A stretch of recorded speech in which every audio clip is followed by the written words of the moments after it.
Research has proved the importance of learning handwriting, and we touched on the necessary pre-writing skills that learners need to acquire in order to allow them to become fluent and successful writers. So let's quickly take a look at some of these pre-writing skills. Now, there are 10 pre-writing skills that we are going to look at, and learners need to master all of these. The first is hand and finger strength, crossing the midline, pencil grip, hand-eye coordination, bilateral integration, upper body strength, hand division, hand dominance, visual perception, and object manipulation. It seems rather daunting looking at all these skills and wondering how you're going to get your learners to develop all of these. But the good news is there are plenty of interactive and engaging games and activities that learners can do to develop these skills. And often, many of them are developed through everyday activities and independent play. The first skill we're going to look at is hand and finger strength. And this refers to the ability to use the muscles in your hand and fingers to manipulate and control the movements of a pencil. Now, we know that writing can be a very tiresome activity, especially for young or weak writers, and when learners do tire out, their handwriting becomes messy and illegible, which can then discourage a learner to keep persevering. It would be like trying to run a marathon without doing the training. Learners need opportunities to train and strengthen their hand and finger muscles so that they can write longer passages and color in, and as they get older and progress through school, they have the ability to write their ideas, answers, and thoughts down. Let's have a quick look at some ideas that can help develop a learner's pencil grip, such as getting learners to use tweezers to pick up objects and move them around. Pegs is another great way. It helps learners to really strengthen their writing fingers through opening the pegs. Play-Doh is another fantastic idea. Learners can roll little balls, they can roll sausages. It really helps them to develop the muscles, those fine muscles in their hands. And if you don't have Play-Doh, every classroom has scrap paper lying around. Get learners to start with a small piece and to roll it into a ball using their fingertips. The next pre-writing skill we're going to look at is crossing the midline. Now, crossing the midline means that the body part can spontaneously move through this imaginary midline to the other side of the body to work there, such as reaching with your right hand for an object that is on the left-hand side of your body. When a learner can do this, they become more comfortable to reach from one side of their body to the other. And writing requires learners to do this. They need to start from the left side of their page and write across to the right-hand side. And as simple as it sounds, it can be a real challenge for some learners. So instead of crossing the midline with their writing hand, they often will start writing with their left hand, and as they approach the middle of the page, they swap the pencil to their right hand to continue writing on the right hand side of the page. The easiest way to help learners to develop the skill is to help them with movements that require them to cross their midline, like certain dance movements or exercise movements. They can be windmills, they can copy the teacher. You could play simple Simon Says and get learners to mimic what you are doing. Another great idea is to get a figure of 8, and learners start from one side and they've got to just trace the outline of this figure of 8, which encourages them to cross their midline. Other ideas are get learners to march on the spot, and they got to use their right hand to tap their left knee. And again, it's just simple actions and movements to get them to cross their midline and to become comfortable with crossing their midline. The next pre-writing skill is pencil grip. And here we're going to look at how the pencil is held. But in this context, in a handwriting context, we want to know how efficiently the pencil is being held. Now, pencil grip we know is very important. And learners need to get it correct right from the beginning, as it can be very difficult for learners to break bad habits that are formed. Now, there are different stages and different types of pencil grips, depending on the learner's strength in their arm muscles and depending on their age. But the aim for learners is to write with a correct grip and to become efficient writers. Later on in this course, we're going to look more in depth at the different types of pencil grips, expectations for different ages, and there will also be a downloadable summary about these grips. The next skill is hand-eye coordination, and this refers to the learner's ability to use their eyes to process information that helps the hand movements. It guides the hand to write the letters and the words.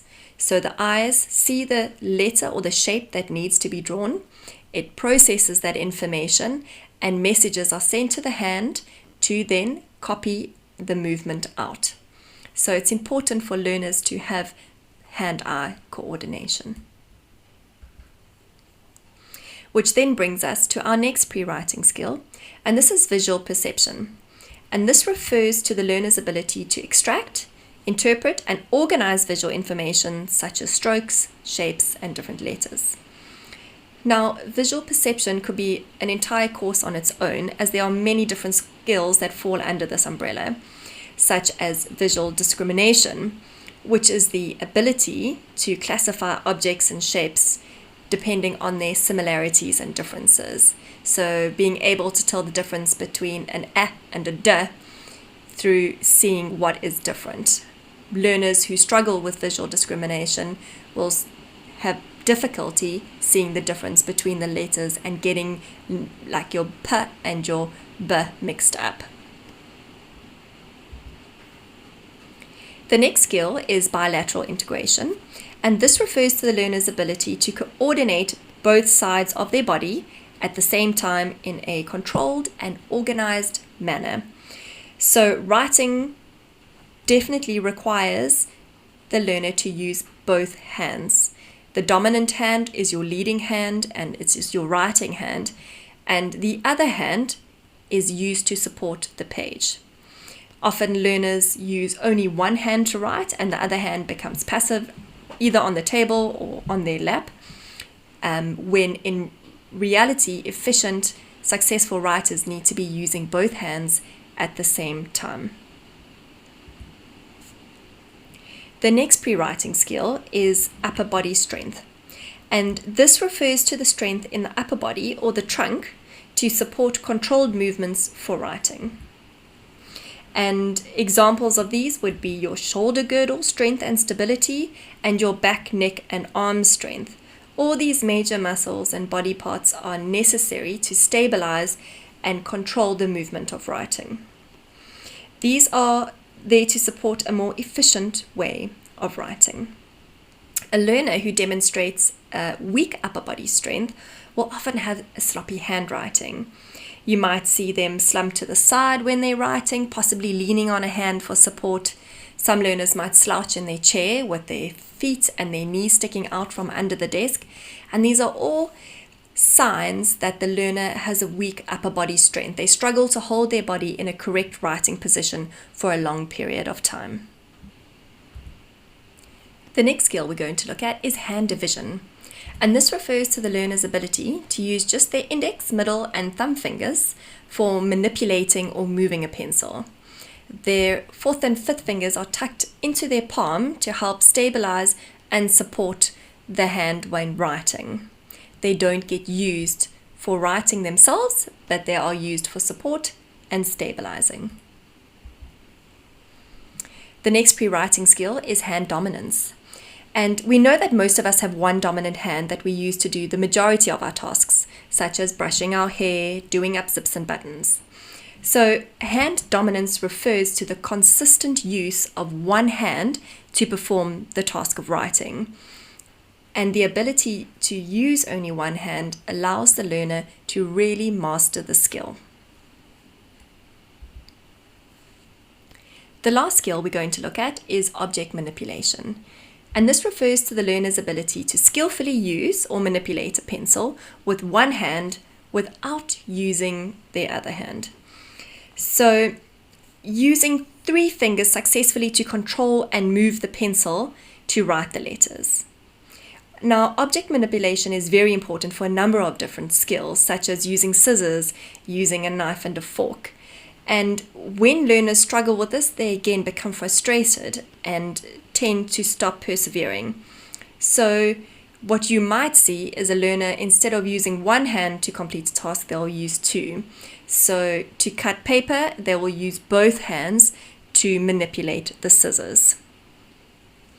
Now, a great way to help learners develop these skills is to place a marble, it could be a bead, it could be a button, it could be a coin, into their palm and ask them to manipulate or move the marble all the way up to their tips of their fingers. You could also use a smaller marble, which would be more difficult. Another activity is to ask a learner to pick up one marble and then with the same hand pick up another marble. So they are using their 4th and 5th fingers to hold the marbles in their hand while they're using their writing fingers to pick up more marbles. Using bottle tops is a great way as well to help learners with object manipulation. Twisting them on and twisting them off can help develop this skill. Now we have looked at some of the pre-writing skills that learners need to master handwriting. And you may find that learners who struggle with handwriting haven't successfully acquired all of these skills. And there might be certain areas that need to be developed and supported and guided. And as teachers, it's our jobs to identify these areas and then to come up with fun and engaging ways to help our learners. And remember, learners learn best through fun and engaging methods, and handwriting should be the same.